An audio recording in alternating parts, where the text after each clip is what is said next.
What is up, everybody? It's 8 p.m. Mountain Time, and you know what that means. It's time for another episode of Home Theater Fanatics Live. Tonight is episode 107, and we have a monster of an episode for you. Today's guest is Cody Hebert from Harbottle Audio Company, and if you want to know about speakers, if you want to know about amplifiers, if you want to know how to do things right, he's the guy who knows how to do all those things. I've seen some of his stuff, not up and close and personal, but I've seen photos, and man, it is pretty dang cool. Anyway, Cody, welcome to the episode. How are you?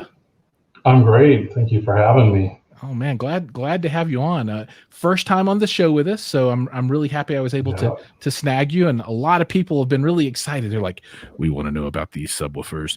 We want to know about these speakers. We want to know what's up with the name and the logo and all the good stuff that's going on. But I think maybe a good way to get started is maybe you can tell us a little bit about you. You know, you don't have to write the whole autobiography, but maybe enough to kind of introduce yourself and let people know why you got into this crazy audio game, right? So how did you, change from mild-mannered, whatever you were doing before, to the hardcore audio guy? So how does that happen? Well, when I was young, I started off playing music, and I played drums, guitar, bass, and I tried singing and that sort of thing. And I always found that like music reproduction was very difficult to mimic what you experience when you're playing in a band. And eventually I started making a whole bunch of money, and I bought a bunch of gear, and it didn't reflect what I experienced as a drummer. So I ended up becoming very disillusioned, and I walked away from hi-fi for quite a while.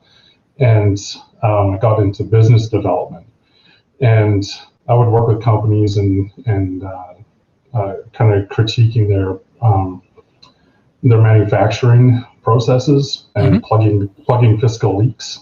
Trying to help them become more solvent and more grounded as a business. And that led me through some very strange paths, and I ended up meeting Funk Audio. And back then it was known as Funky Waves Audio, and we started. Hold on.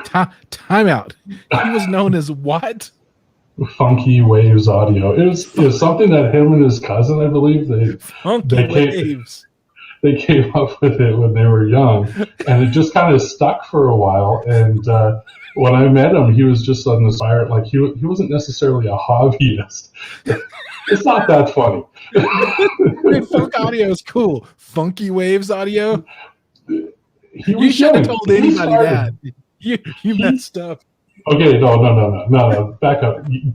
Cut him some slack. He started when he was like 14 building speakers. Makes sense. So I mean, there's kind of that, growth through adolescence happening within his own company. Anyways, we rebranded, and I started working with him in not necessarily design work, but implementing processes to help him make money. Like it was just kind of a hobby type of business. It was a side business at the time, and he was making money doing other things. And I started consulting him. Like after the business development stopped, I started consulting him afterwards. And through that process, I learned a lot about audio. I learned a lot about the science, the engineering, everything that would go into making the system and the speaker work the way they should and behave the way they should. And so I just started soaking it all up and just taking it in. And eventually through, some circumstances, I was able to buy a couple of designs, consult on a bunch of design work with Nathan, and we started building a lot of really high performance audio. That's kind of my whole shtick. It's just where we're focused and centered on high performance, and nothing really matters outside of that. And so we don't sacrifice everything in the name of performance. We do like to keep some cosmetics. Like if you look at my stuff, you look at Nathan's stuff, where we do like a nice looking piece of equipment. Oh, you keep it good looking. There's no doubt. Thank you. Yeah, it's crazy good looking.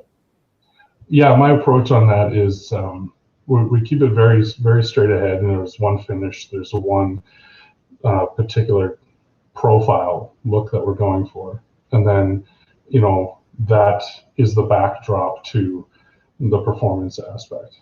Got it.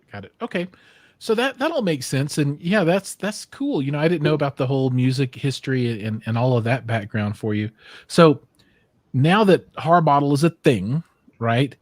I want to dig into that and talk a little bit about the products and kind of the process that you use to design and build your equipment. But quickly before that, just a shout out to some folks. Hi-Fi Haven is on the show. Hey man, welcome. He's another local Denver guy here with me, and we both have been digging out of the snow for a couple of days now. I know you're all like whatever, but yeah, for us it was a lot of snow. I got like 3 or 4 feet in my backyard. Mad Piranha's in the house. Welcome. Mr. Peacock, representing Accurus and Aragon. What's up, man? Glad to have you. And everybody else that's out there that hasn't commented yet, please drop a comment in so that we can say hi to you too, because we love all of our viewers. You guys are awesome. All right, now back to Harbottle. Now, so you make products. What kind of products are you guys into? Well, I mean, what's your deal right now? Well, right now we have subwoofers. I like subwoofers. That's what we started out with. Actually, OEM distributing for our subwoofers through different channels and manufacturing and stuff, and through COVID-19 and all the rest of that stuff that happened in the last year and a half, we have kind of found ourselves at a point where we can develop our own product and start punching out our own lines. So we have the C24 and the C18 subwoofers. They're carbon fiber composite with Baltic birch, and they're designed in such a way so that the carbon fiber actually acts as a compression device on the Baltic underneath. So it's externally braced as well as internally braced. And that's cool. That's really interesting because the behavior of carbon fiber and the resins that are used actually impact the Baltic, getting a little bit deeper into the first layer of the Baltic. So the carbon fiber impregnates the Baltic and it fuses and becomes the resin does. The resin does. The carbon fiber is a structure that the resin locks into above the Baltic. So the resin is the thing that binds it all together. So instead of having like a veneer where it's laid on top and you have a glue that's kind of soaks in but it holds the veneer, it actually works to dampen externally the enclosure. So you kind of get this interesting effect where on a structural engineering level, you're working against the loads created inside the box from the driver, if that makes sense. Like it's pushing on the box, and so the bracing inside is trying to hold it in, but we actually have bracing on the outside that's compressing it and holding it in shape. So that's a really interesting feature, the carbon fiber aspect. Now we're coming out with a set of bookshelf speakers, the C7s. I have the prototype in my house that we use regularly, and we're coming with C7-2s, which is a floor standing speaker. They're both very low tune, but they conform to, we're going to get into this a little bit later, the LDLC engineering model. So they're low tuned. They put out a lot of audio, but they really capture the essence of high performance that we talked about earlier. Now, are those going to be Does anything with the C name mean that it's a carbon fiber exterior design? Yeah, it's just something that I used to identify the idea when I first came up with it a number of years ago. And I actually use CS in all my notes.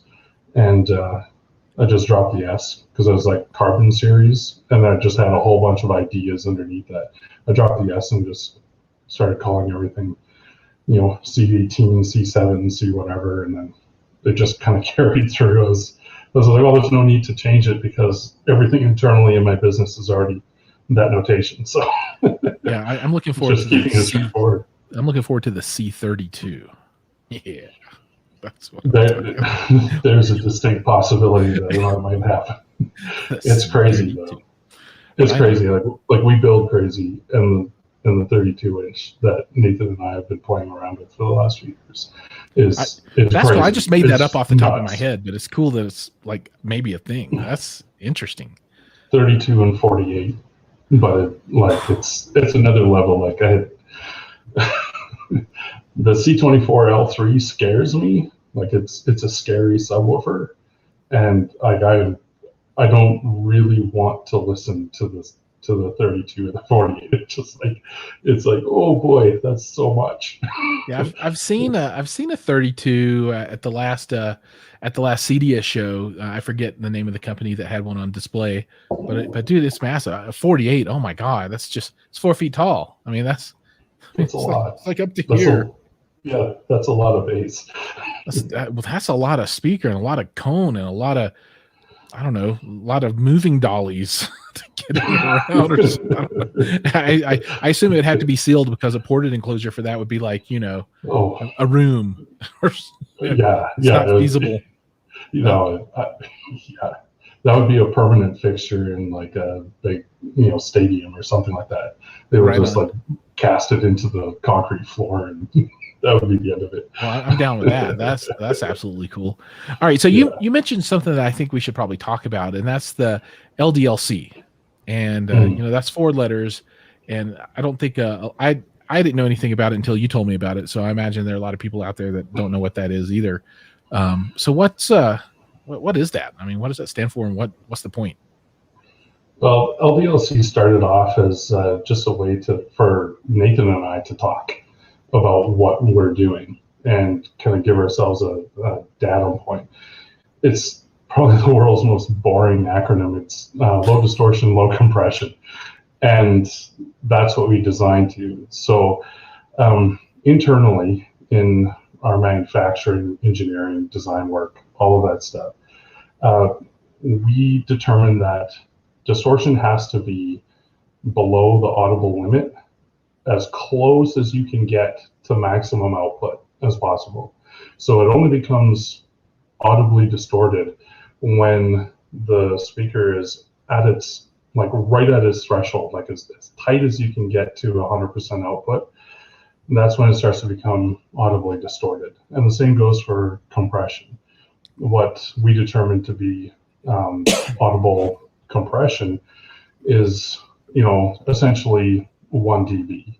So, but I mean, it's kind of a sliding scale, so you got to take it with a little bit of a grain of salt, because there's, the impression of loud, and then there's actual measured SPL loud. So, what you're feeling, what you're hearing, it's a little bit of a moving target as you move through the frequency range. So the LDLC acronym dictates our design construct. So when you buy a speaker from us, you can expect that it will achieve its theoretical without any distress. So what it can put out theoretically, that's what it's designed to do. And in some cases, it exceeds it. So it's not uncommon for our speaker systems to put out 100 to 125% of what they can do theoretically. And where LDLC comes in as, kind of like the very interesting alternative in subwoofer speak, is that our speakers, our subwoofers are able to image. Now, a lot of people That's will cool. say, yeah, a lot of people will say, well, bass is omnidirectional, so it doesn't really matter. But there's omnidirectional, and then there's actual imaging. And in our product line, we just finished that beta testing on a remote tune service. So people that have our product, I can tie into them from my office here in this room actually, and start tuning their system if they have a sweet. microphone and all the rest of that stuff. And the common feedback is, wow, like every once in a while I could hear the subwoofer, kind of, like I'd be able to pinpoint it. But now it's just like a wall of bass. Like there's no way to tell where it's coming from. It's just there. And that's what LDLC does. And when you remove the distortion and compression component as much as you possibly can, as much as physics will allow you to, you allow the speaker to behave more like a high quality mid-range or a high quality mid-bass or tweeter or whatever, and it can throw and project sound into a space and give you a sense of depth and give you a sense of a broader sound stage. So LDLC infuses that character into typically drivers that you wouldn't expect would be able to do that. Big 18-inch, 24-inch, 21-inch subwoofers. And there's the character difference. So kind of the punchline is, low distortion, low compression is how we gauge and determine high performance. And that's what we aspire to. It's always our next goal. How can we make this better? How can we make this cooler? How can we really, build something that, is end game in the truest sense of the word, not just in status or size or form factor or whatever, but like really in terms of performance. How can we make this an end game product? Just be careful when you say end game, because that was responsible for the death of Iron Man, and nobody likes that. There's no love. Now, so your subs. So you guys build also raw drivers, right? So if someone wanted to buy a driver from you, your product line is called Ridgeline, is that right? Yeah, the Ridge Audio components. Ridge Audio? Or Ridge Audio products. Nathan and I share that product line. So I named it Ridge Audio because like I live in the mountains. And right on. Yeah, there's a lot of places here in Colorado called 5280, so I get it. And so the Ridge Audio line, you can take part in a group buy, or you can contact me directly and fire up your own group buy for a set of drivers or a driver that you're particularly interested, or you have a few friends and you kind of want to build your own thing. Or we're totally open with that. I had a customer not that long ago fire one up for we call it the M3C24. It's tagged in AVS as the 24 VUHD. So it's home theater directed massive neodymium magnet 24-inch monster. And so like we like to work with our customer base and offering a lot of our products that you normally wouldn't be able to get just going to the website, point and click and that whatnot, because ultimately group buy is a better value for the customer. Totally. I totally agree. If you can get that, then I don't have to pay for marketing, and I don't believe in huge marketing budgets to begin with. It really inflates the end cost of the product, which like you need to do stuff like this and create some content and get out there, but at the same time how far do you want to go with it?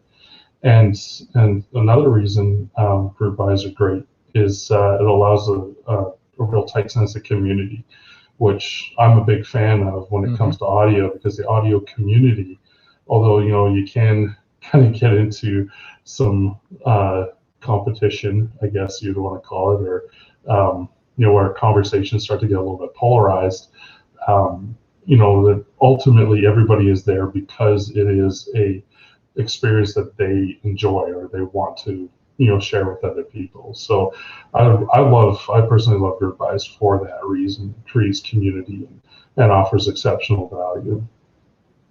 Right on. So I'm gonna pull up the Harbottle website here so people can see some of this stuff. Let me see if I can get this tab going. All right. Oh yeah, there we go. Let's make this full screen. All right. So we got, let's see. All right, Ridge speaker drivers. Let's take a look at this good stuff. We got so you've got the PR and the 18 VSs and the 21 VSs and the XR. What's the difference in those things?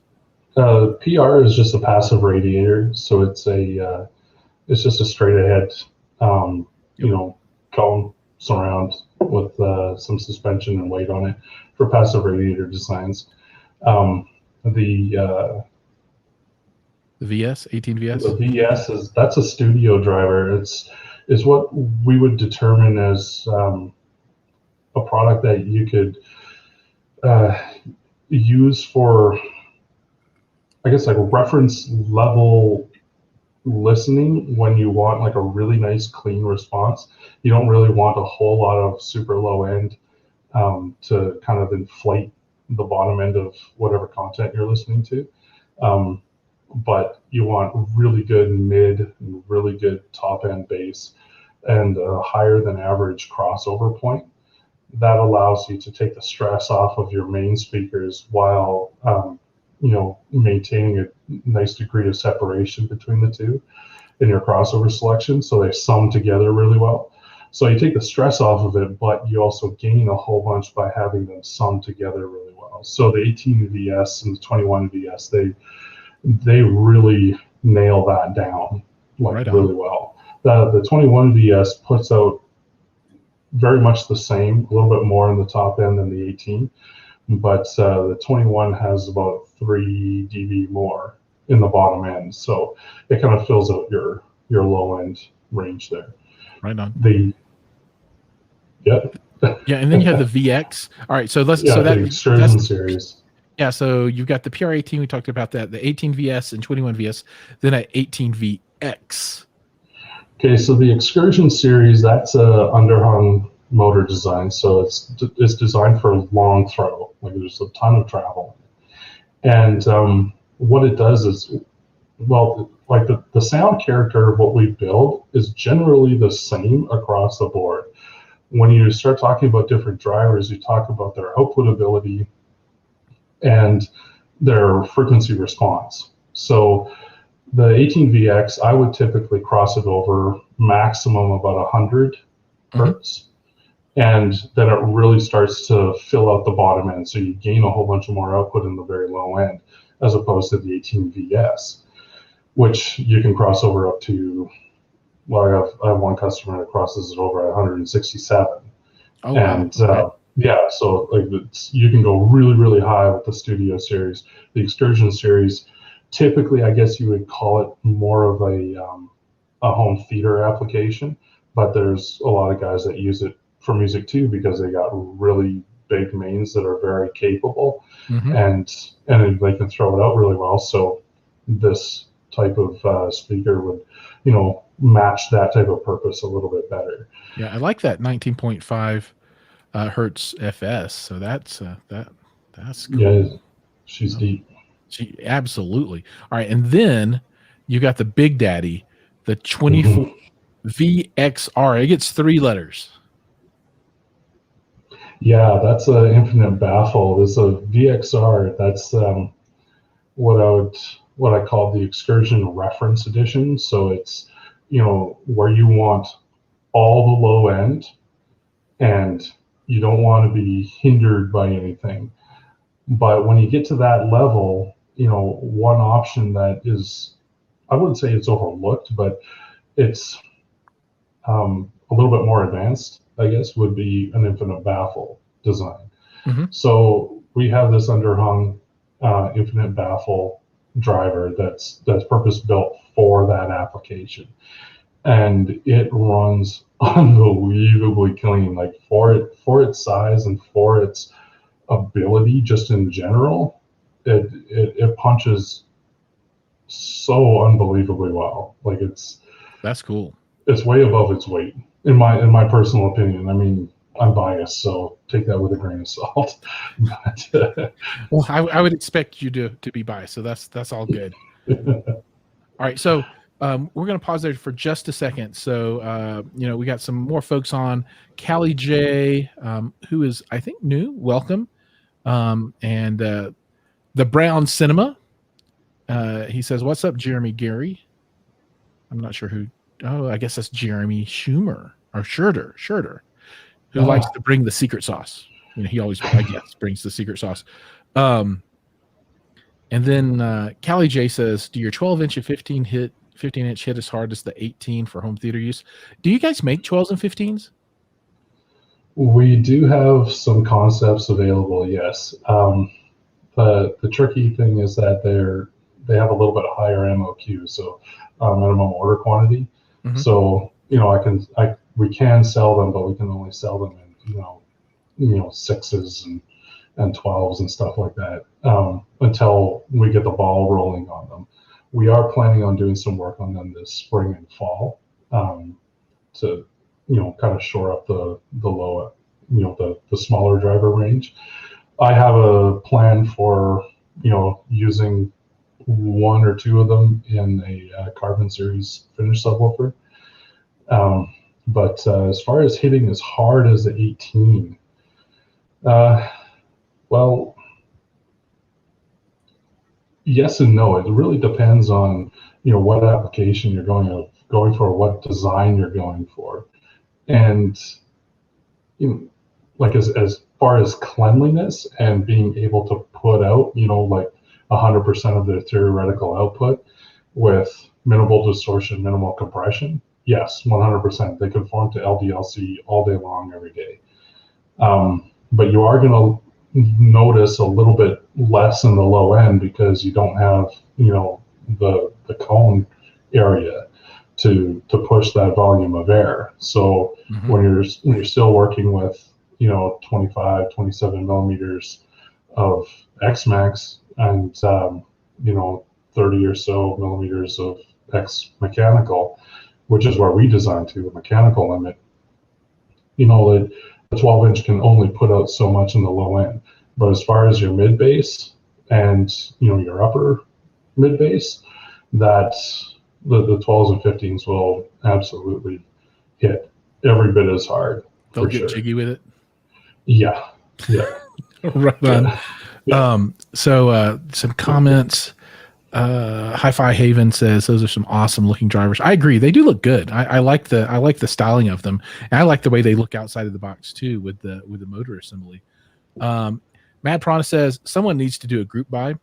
Well, Cody does group buys all the time, and if you need me to help facilitate getting you in contact, or if anybody's watching that wants to be part of a group buy and you don't know how to do that, you can reach out to me and I will point you to the right direction of where that's going to be happening at, and get you in contact with the folks that can help facilitate and get you in on the action, because we're going to talk about some other products here in a minute that I think are really good for group buys. The raw drivers are awesome, but that takes me to another product area that I want to talk about, which is the M series. So what's up with the M series for folks that don't know? The M series, the backstory behind that is I was contacted by now a customer in San Francisco that was just looking for a straight ahead enclosure to house one of our drivers, and we ended up doing the design for him, a CL box, and he didn't want any finish attached to it. And so I was working with it a little bit, and I was working with in concert with a couple of contractors, and it kind of worked really well in tandem that this is a nice tidy solution for a built-in subwoofer or home listening, stereo, 2.1, whatever you want, that allows you to finish the sub yourself, because it's just raw Baltic birch, but it's sanded and prepped and ready for paint. So you just scuff it with some 400 grit and you're good to go. Well, pull the driver and stuff first, but yeah, don't paint the driver. Yeah, don't paint the driver. It'll mess up his parameters. It won't work very well. It'll change the way it puts out sound. All right, let me see if I can. I got a request to bring the M series up. So here's hoping there's one on the website. Yeah, if you go to speaker kits. There we go. Here's not a real picture of it, but I can pull up a real picture. So maybe you could walk everybody through that design real quick. I'm going to run over to. Let's see if I can find your Instagram, because I know you got a real picture there. So how big are these boxes? How big is this M18 box? I have to bring it up myself. Just let me find it. Come on, man. I can't see it on my screen. All right, so Harbottle Audio. All right, so let's here. I'm going to share this. This is the good stuff. These are the pretty pictures. Share. Okay. So the Enclosure Specs, it's 111 liters internal volume. And for our American friends, it's 28.3465 inches tall. I was going to say, what's a liter? That's what soda comes in. Exactly. I decided to go with 4 decimal points because I'm a little bit retentive like that. The depth is 16 inches, a touch over, and width is 20 inches, 20 and a half inches wide. So and I've got a picture of it now, so everybody can see what they look like. Cool. So essentially, it's a flush mount enclosure. It's all mitered construction, very well braced. If you look at the drawing that I have on the website, you can see all the bracing and everything in there. We use a specific bracing method so that we tie the baffle to the sides to the back, so they're all braced, with minimum on 3 sides per section, you'd call it. So everything is tied together. And like I said, Baltic birch, miter construction. The front baffle is 1.5 inches thick, so it's a double 3/4 ply, and it accepts most 18-inch drivers. So you're not really limited to ridge drivers. You can use, Dayton. You can use Vitel Pro. You can use whatever you like to fit in there, just as long as the cutout and the mounting depth fall within spec. And mounting depths and cutouts are all listed under the specifications as well. So our goal with this enclosure is to build something that is A, really good quality, and B, can be mounted and positioned and built into a theater or a listening room if you're looking to to hide your gear, basically. And if you really wanted to, you could actually bolt them together. I don't really recommend it, but it's been an idea that a few customers have had, and I'm not sure if they've had great success, but if you can put them together and make a wall of base and mount them all together and then decouple them from your structure, you can have something pretty formidable, especially if you're running some fairly decent sized rack amps, which is very typical in the home theater design space. So it's designed to be as versatile as it can be as a DIY solution, but take the quality control that's needed to house an LDLC driver that produces top end bass and low end bass equally well, and keep everything contained and keep everything tight and controlled. And that's where we take our own construction expertise and build the enclosure for the customer. So they have a degree of customization attached to it. They can do whatever they want with it, and just as long as they mount the driver and the speak-on connector well, so there's no leaks. After they're done painting, they'll be absolutely awesome. And then as far as the price point and what it's designed to do, I think it represents very, very good value for what the product is and the landscape that is currently available. There isn't a whole lot of pre-built out there. There's really not. I mean, there's some kits, but this one's kind of cool because all you really need to do is finish it. And for folks that are looking for a really good cost point that is also customizable, that doesn't take a lot of effort, this is kind of a good way to go if that's what you're looking for. So one question. Go ahead. One question just a few minutes ago from Double A, and welcome to the party, Double A, by the way. He asked if are you guys ever going to do architectural speakers? I mean, we have thought about it, and I do have some concepts in the background, but it is a little bit of a ways off. I'd probably say it's about 2 years out before we start coming up with an architectural line. That has been on my mind since we started kicking this thing off. Because, well, Giles, I mean, like, be honest, architectural speakers, they are the way to go. Oh, they're awesome. I just put in 4 architectural speakers in my ceiling. I love it. Yeah, if you're doing dedicated architectural, like, why not, right? Mm-hmm. You're already building the space, or if you're okay with modifying your space. Yeah, so no, that is something that we are gonna have to address at some point for sure. Yeah. Callie J asked if you're going to ever make a M15 as opposed to the M18. Oh, I'm seriously on the fence about that. I would love to.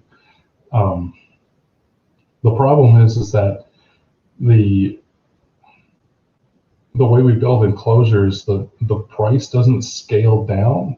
Mm-hmm. So I mean, like, this box is $400 Canadian, which is like what, 35 cents US.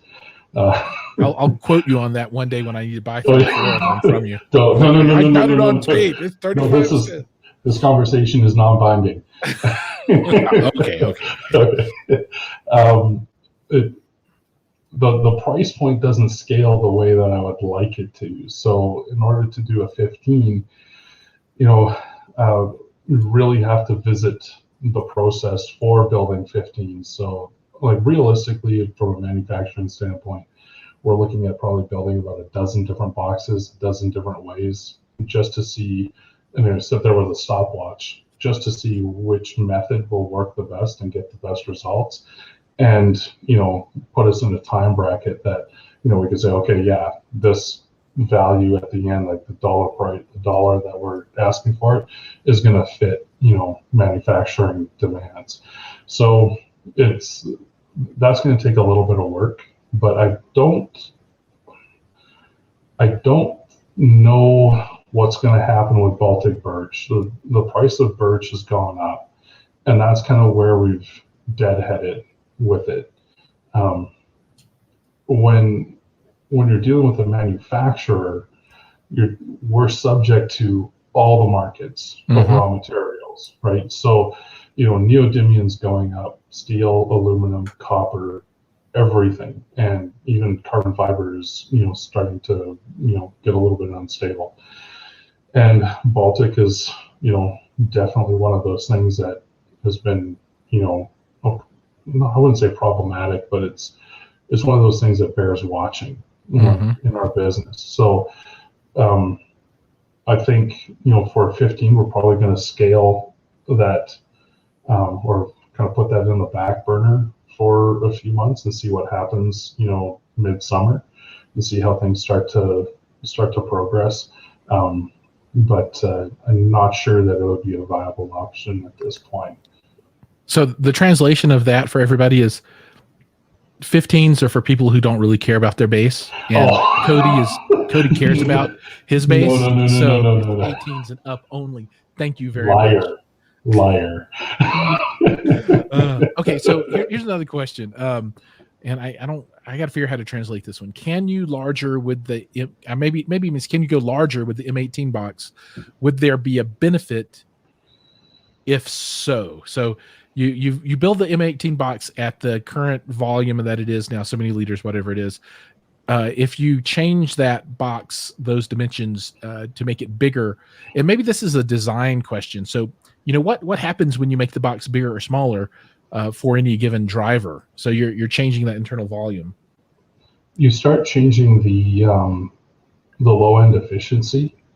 So this driver or this box with any of our drivers, bridge drivers, basically what you're doing is you're saying, okay, I'm looking for a little bit more efficiency in the low end, which is why I went to the size that I did. It's bigger than the counterpart, the Funk Audio 18.0. It's physically larger, which it makes it easier to get to Xmax or XMech, mechanical with lower power. So if you get this is purely designed for the average Joe. Like I am an average Joe. Like I DIY myself because this is my business. I do everything myself, and well, Nathan helps sort of. Not really though. No, I would be lost without him. No. Nathan, if you're watching, I love you, man. Nathan's over there right now. He's all like, I'm taking my tools and I'm packing them up. I'm out. You're cut off. I can't work like this. So this is designed for the everyday guy that's, like they got $1,000 to drop on an amp. And, it's probably not super clean power, but there's a bunch of it. So using a bigger box with the driver that we have, you get more of the low end. So depending on the driver and the system design, it's about like 2,100 watts with a VS driver. And that's pretty doable for a lot of, pro audio style amplifiers. So going to a larger box, you start getting into diminishing returns. Now, do we have plans to go to like a 21 or a 24? Yes, I do. I ran into a couple of limitations just on time, just because we got slammed with a whole bunch of work, and I wasn't able to get the 21 out when I wanted to, so we had to push that one back. But the 24s seem to be, pretty popular, so we're, looking at the idea of building M series for 21s and 24s. And then if you go through my website, you'll see that I offer bass kits as well. So those. Yeah, tell us about the bass kit. What is that? Okay, so basically it's I'm trying to make the two subs and an amplifier work. Pricing isn't really in my favor right now, so right now we're working with 3s and 4s. So there's the 3/4 bass kit, which is 3 subs and a 3-channel amplifier, Harbottle amp, and then there's the full bass kit, which is 4 subs, like 4 M18s with drivers and a 4-channel amp, and amps are loaded with DSP, and you can buy an optional remote tuning service. So if you go for the remote tune, we schedule it up, and we cross some T's, dot some I's, and then I hack into your computer and start tuning start messing around with your subwoofers and timing them out, and getting delays set, and then start creating EQ profiles. So typically a customer will walk away with about 11 or so different EQ profiles depending on their listening preferences and style. And the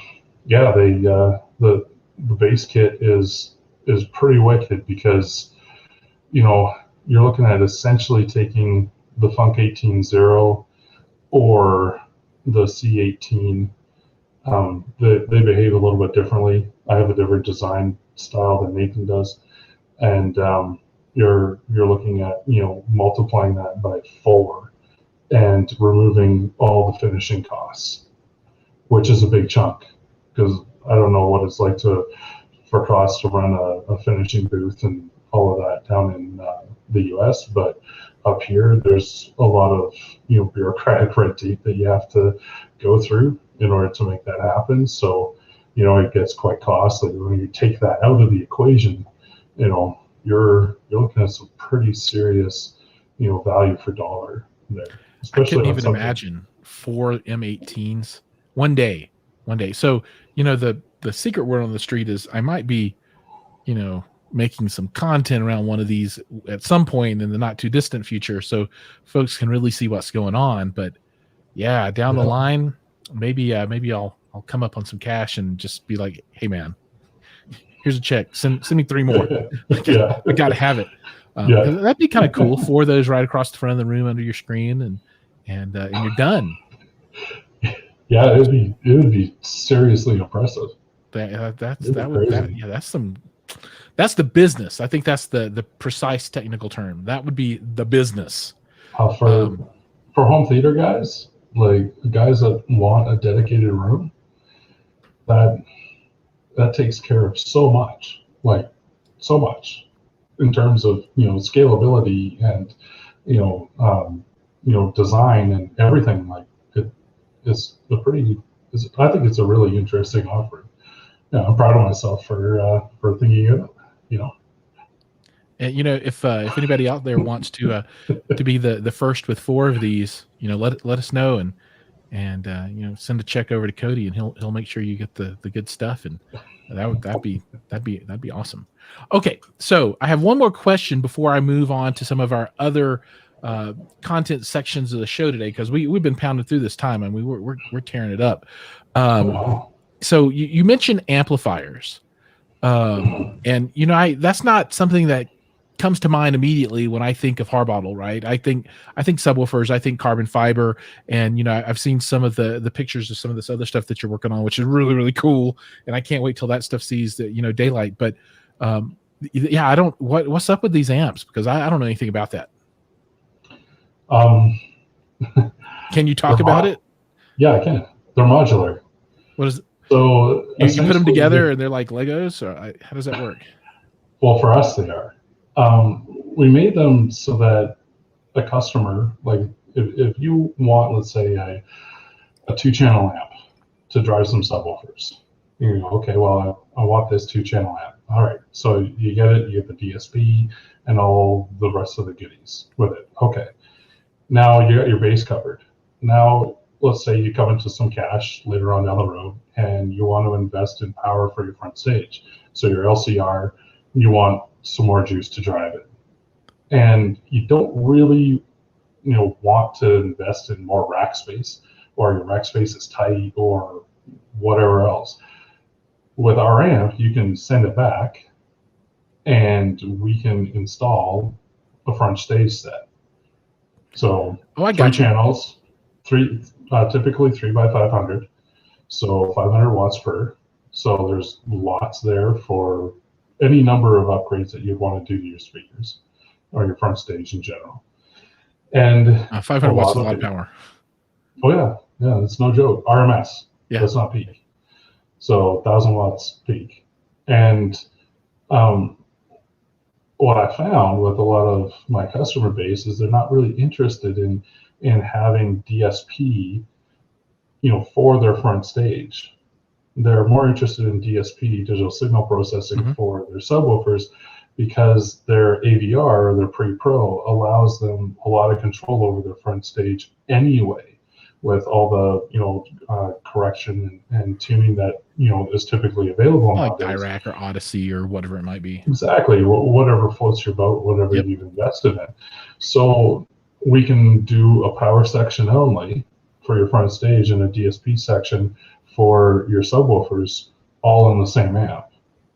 Or if you want to upgrade to more subwoofers, we can just simply have more subwoofer channels. That's what I like to hear right there. More subwoofers. How many Yeah. maximum channels per chassis? For subwoofers, you're looking at 4 channels. So the subwoofer modules will fit 4 of them, and that's 2,200 each. And Oh God, 8,800 RMS, and you can actually upgrade the power to 2,400 per. There's an optional upgrade for 200 more wattage edited. And then if you're not doing subs and you're like, I just want a theater amplifier for, you know, surrounds and front soundstage, how many can you jam into a chassis there? 8 channels. 8 channels into 1 chassis. How many rack units tall is it? 2, 3, 4? Oh, well, let me ask this question: Is it rack about mount? 16, no, it's not rack mount. Okay. It's a very pretty little box with feet. It's about 6 inches tall. Got it. Will it help if I buy like $800 isolation super feet to make it levitate or something? Will it sound better? Now, don't answer that question. That's for a different show. Really want to? that's for a different show. Okay, so with that, we're going to move on and talk about a few other things. However, if folks have more questions for Mr. Harbottle around subwoofers and, you know, just design in general, I mean, this guy knows what's going on. And, you know, it's really cool to have an opportunity to ask these questions and kind of hear from the source. And that's what's cool about this show, because you really get to talk to these folks that are in the lab producing these products and designing this stuff. And, you know, it's an experience that, you know, being exposed to this is really cool that I've not had before. So I really appreciate you coming on the show and all the conversations that we have had outside of the show. But now I want to move on to the headphone of the week. And, you know, I've in the future, I've got a new set of headphones coming in from Hi-Fi Man, and they're really cool. They're finally, I don't know if finally is the right term, but they're going to do a closed back version of some of their stuff. And they have that both in dynamic and planar magnetic, which is going to be cool. But today I'm wearing a pair of my tried and true headphones, the Monoprice M570s, open back planar magnetics, $250, man, really good stuff. And zebra wood. That's all just zebra wood.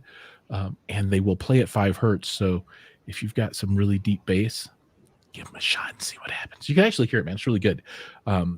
So you know, that is the headphone of the week. And now this is the section that I'm always waiting for. Now, let's take a break and stroll down to a cozy little place I like to call Content Corner. This is where damn it. This is where we talk about all the cool content we love to consume. And today, I'm going to tell you all about shameless. I need an echo box to make that sound right. I can't do it with my voice. Shameless. So, and so I'm going to talk a little bit about Shameless, but then I'm going to talk about how crazy this week is going to be, because this is a freaking crazy week in content for me, because I love superheroes, and it's going down. But Shameless, 11 seasons on Showtime, based off of a British show also called Shameless. It's you know, fronted by William H. Macy, and it's the story of this crazy family. I think it's in Chicago, and all of the shenanigans that these folks get down to, and they get down to shenanigans.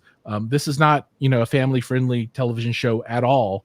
You know, it's like an F-bomb like every other sentence, and people are high and drunk and stoned and passed out and just all kinds of stuff. And I mean, it's hardcore. If you want to know what it's like to be in Chicago in America, this is totally real. Totally. They wouldn't exaggerate at all. But it's hilarious. You know, it's like a dramedy almost. But season 11 is the end for the show. And I'm sad. You know, I watched like the first 5 seasons, I don't know, like 3 years ago. And then I waited for them to finish. And now they're finishing up season 11. I'm like, okay, I've got to watch it all. So I watched the rest of it. And now I'm doing it episode by episode. And it's all exciting right now because they're trying to decide if they're going to sell the house or not. And I know that doesn't sound really cool, but are they going to sell the house? I don't know. Who knows? But that, while being cool, has been eclipsed because this week, does anybody know what cool stuff is coming out this week? Anybody hear of a guy named Schneider before? Anybody hear of something called Justice League? Yes. The new cut, the 4-hour cut, is coming out, I think, on Thursday, streaming on, whatever, streaming on HBO Max. And I am extremely super duper extra excited. And I don't know how I'm going to squeeze this in on Thursday, 4.5 hours of DC superhero goodness, but I'm going to squeeze it in, and it's coming. Not only do we get that movie this week, but we also get Falcon and Winter Soldier, right? So that'll be on Disney Plus, I believe, and I'm super looking forward to that. And unlike WandaVision, which just completed not too long ago, this is going to be like superhero action from the very beginning. So this is like more of like a Marvel movie, but in television form, as opposed to an art piece that then turns into a Marvel movie in the last episode, which is what happened in WandaVision. Now, WandaVision was great because, spoiler, they resurrect Vision, right? Which is cool, because we were all sad to see him go. I'm just waiting for them to resurrect Iron Man and then bring back Captain America because, they killed both of them off. Thanks a lot. No thanks at all. Damn you. That's all I get. Robert Downey Jr., he can be 75. I don't care. Let him be Iron Man because he is Iron Man. He'll always be Iron Man. He'll always be Iron Man. So, those two things are coming up this week, and I plan to do probably a blow by blow every week on one of the shows. And I don't. Bad Product says Cap isn't dead; he's just old. Dude, you're right. he's just old. You're totally right. Oh gosh. So Joey Peacock says, I saw a tweet today from Zack Snyder apologizing about something concerning the release. Anyone know what? I do know that there was a accident on the HBO Max side when people attempted to stream Tom and Jerry. They were actually streaming Justice League. So they're like, we're going to watch a cartoon. Come on, kids. And then, I'm Superman. I'll kill you and rip your eyes out. Let me burn you in half and let me chop you down with a sword. And kids are like, oh, no, Daddy, why? So I know that happened, Joey. That could be what he was talking about. If he was going to apologize for anything, it should be the aspect ratio that he's put this movie in. But if he's not going to apologize for that, then that's maybe what he's apologizing about. But we'll talk more about this as time goes by. But this is the new golden age of television and I would say movies, but movies have been dead for a while. So hopefully they'll come back next year. We'll limp along this year and it'll be okay. But this is really the golden age of television content. All the Marvel stuff, like 1 billion Star Wars television shows coming out. Then you've got great independents like The Expanse. Oh, so good. You got to watch Expanse. And then other stuff that I would never really watch, but my wife makes me watch it and then I like it. We've just started watching Clarice, which is the next step in the Hannibal Lecter set of stuff. And it's pretty good. Anyway, so I was talking to Cody. Cody's like, I work. I don't have time to watch all this television stuff. And I'm like, I have to have my content. This is the fun stuff. Mad Promise says he apologized for maybe not putting in the black and white version first. That could totally be it. So maybe because did Zack Snyder do? Oh, what was the movie that they made a long time ago that they did in black and white as well as color? I don't know. He's done a bunch of stuff, but and Joey says he's seeing stuff going to 1 aspect ratio more often. You're totally right. I don't know if I like that trend, but it's definitely a trend. So I don't know. So Cody, now no understanding that you don't watch television. I do. And you don't like movies. I do. I love movies. I don't have a lot of time to do it.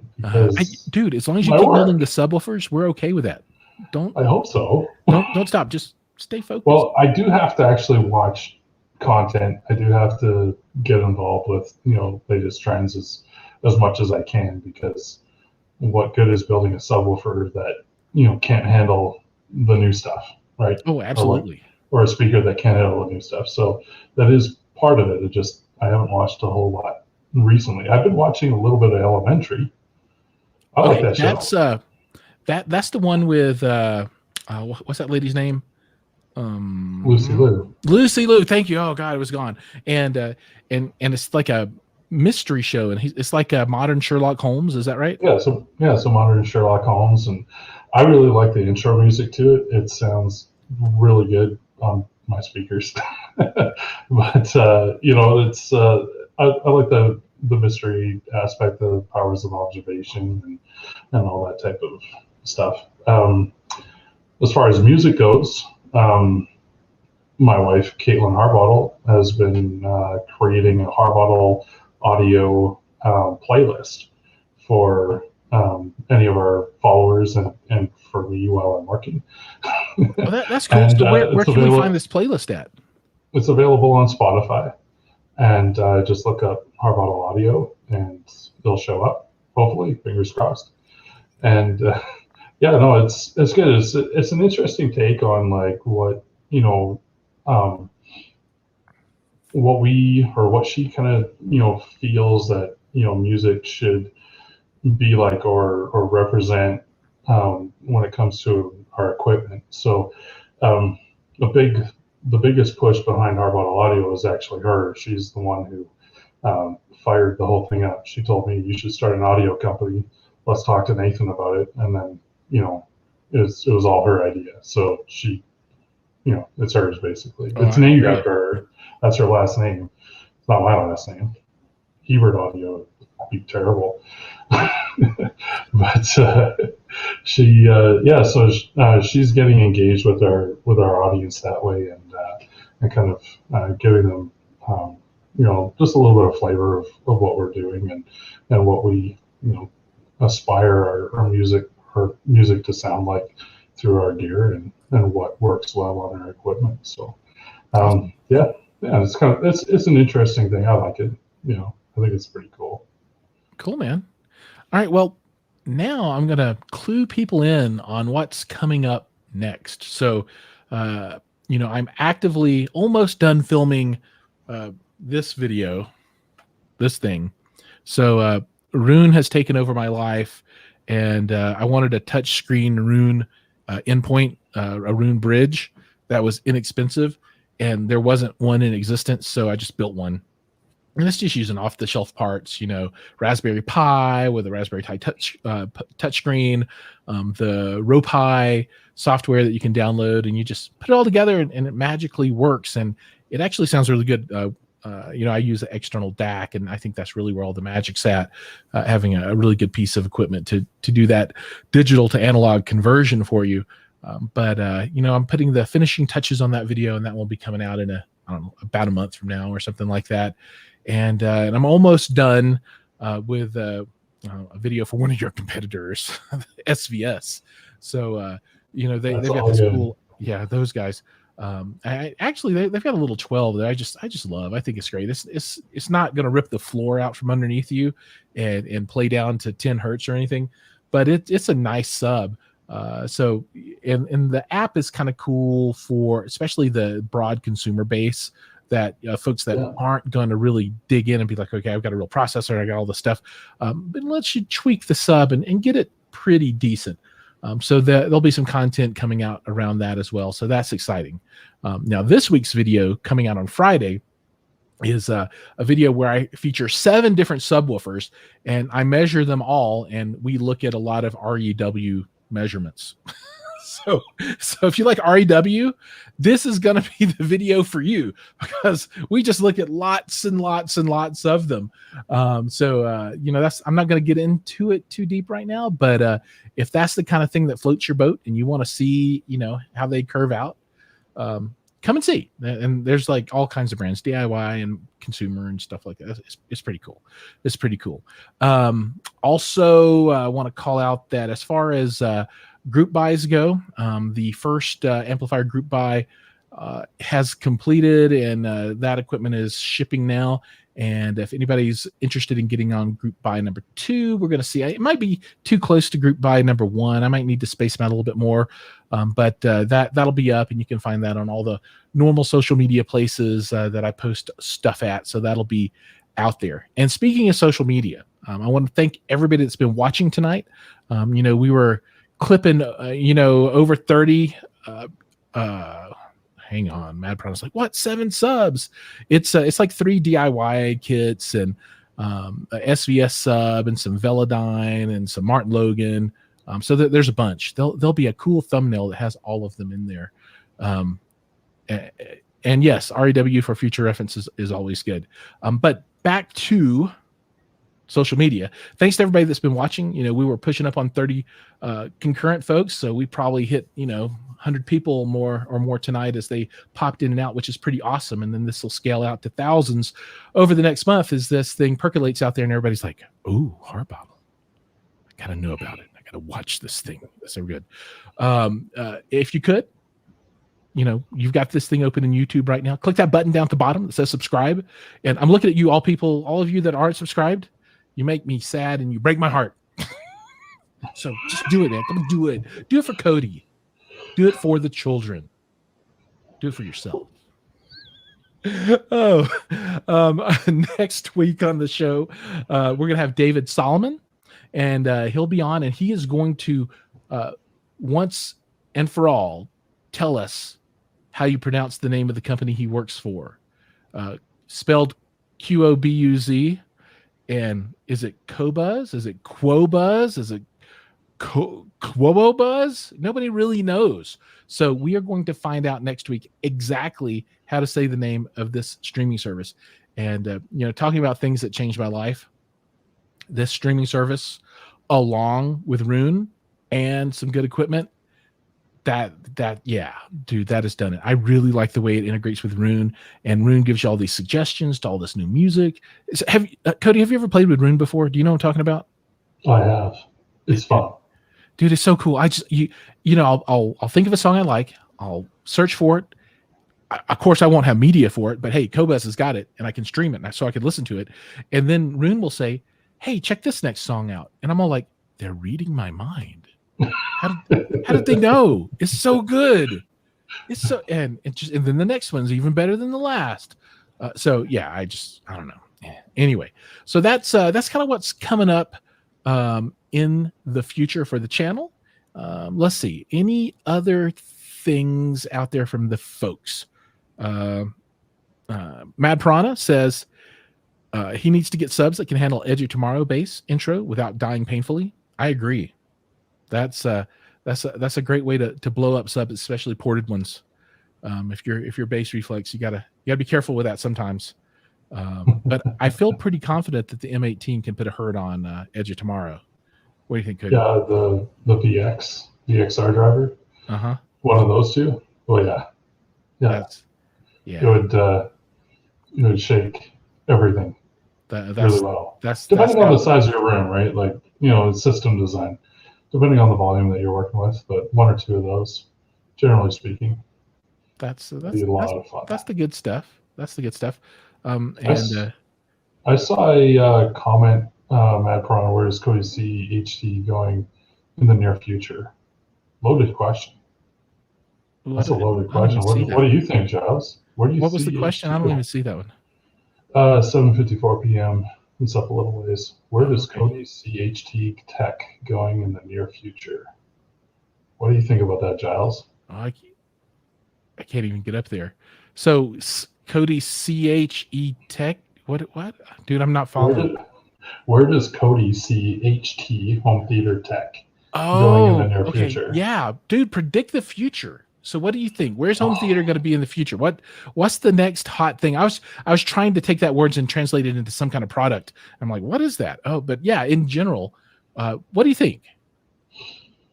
What I've always thought is that with demands on space, like real estate and power grids, all the rest of that stuff, the gear needs to become more efficient. You need to be able to do less. You need to be able to do less with more. No. You need to be able to do more with less. So like 118 should be able to do everything that it should be, theoretically capable of doing. Right. And that's kind of where my mindset's been. But as far as technology goes, like, Raspberry Pi that you're making, stuff like that, like customizable end user products, DIY taken to another level. That's I think that's the meal ticket right there, because there's just so much really good content out there, no matter what your tastes are, and being able to access it and being able to work with it in, an efficient space. A lot of people don't have, physical room available to play or to house all kinds of, physical media, and also just, raw accessibility and tunability, being able to adjust and manipulate your system. I think that's where my mind goes anyway. So is it right? No, probably not. I like that. I like the concept of not having to have humongous devices to do things and have them be efficient and work at full capability so that you don't leave a lot on the table. There's something to be said for headroom, but you don't need too much headroom. You just need to be able to get the job done, precisely the way it needs to be done. And then you don't have to waste money. And I've always had a hard time with that because I always want to overbuild things that put in so much capacity that I don't even come close to even scraping the surface of it. I'll be using 10% of what a system's capable of. And I'm rocking out harder than I ever wanted to be already. So I'll never turn it past 2 if you get my meaning. So no, I think that's cool. So Paul asked about the PB1000 Pro, and for folks that don't know, SVS released the PB and the SB1000 Pro series. So they refreshed their 1000 series, moved it up from a 10-inch driver to a 12-inch driver. It put the technology from the other amplifier lines into that amp and added in the Bluetooth and all the cool bells and whistles. What do I think about it? I haven't heard it. It's $499 price point. Not a lot of juice. I think it'll be a nice solid subwoofer in the right use case. Now, are you going to want to fire up Edgy tomorrow and turn it up all the way? No, not at all. But I think it'll be capable. I think it'll be great for folks that need a sub at that price point, that don't have super demanding low end use cases, right? So as long as you're not trying to, spit out 10 hertz or something at 115 decibels, then you'll be okay. It's nice. I don't want to call it a cute little subwoofer, but it's kind of like a cute little subwoofer. It looks nice and it does what it does. So it's exciting. I'll review one of them at some point in the future. And I like that there are products in the market that fill the niche that this product will fill. You just got to know what you need and whether the subwoofer is what will do what you need it to do. So that's where people get into trouble, because they're like, I want to do, this heavy lift where I need two 18s, like I need two M18s. And they're like, I'm going to buy a PB1000 Pro. Well, it's not going to do what, two M18s will do. It can't, right? It's a different kind of thing. But other than that, I think it's good. Paul also says that modular custom large screens are the future. So I do think there is something to that. The only thing I don't like about the modular large screens is that you can't have a AT large modular screen with a center channel behind it, right? So it's like a big old TV. So your center channel has to go above or below, or you can do both, which is what some people will do. They'll put one above and below to kind of give it that quasi center channel, kind of like the stereo effect, right, of centers. Mm-hmm. And Joey also points out it's $499 on that sealed and $599 on the ported for the 1000 Pro. All right. I think with that, we have hit the end of the road. We're 15 minutes over. And I have to say, thank you, Cody, for your time. Thank you so much for coming and telling us about your company, about your products, and stuff that I didn't even know. I didn't know you could do this modular amplifier deal, which is pretty freaking amazing, especially when you're putting almost 9,000 watts for 4 subs and a chassis. That's awesome. That's really cool. It's pretty cool. It is pretty cool. And you know, I think everybody should go out and really look up the C24 and the C18 and see what those look like, because they are gorgeous subwoofers. I mean, they look so damn good. I mean, it's really, really nice. But again, Cody, thank you. You're welcome. Love to have you back on the future and talk some more about this down the line. And everybody that's watching, thank you as well. Thanks for hanging out with us. And as always, we'll see you in the next video.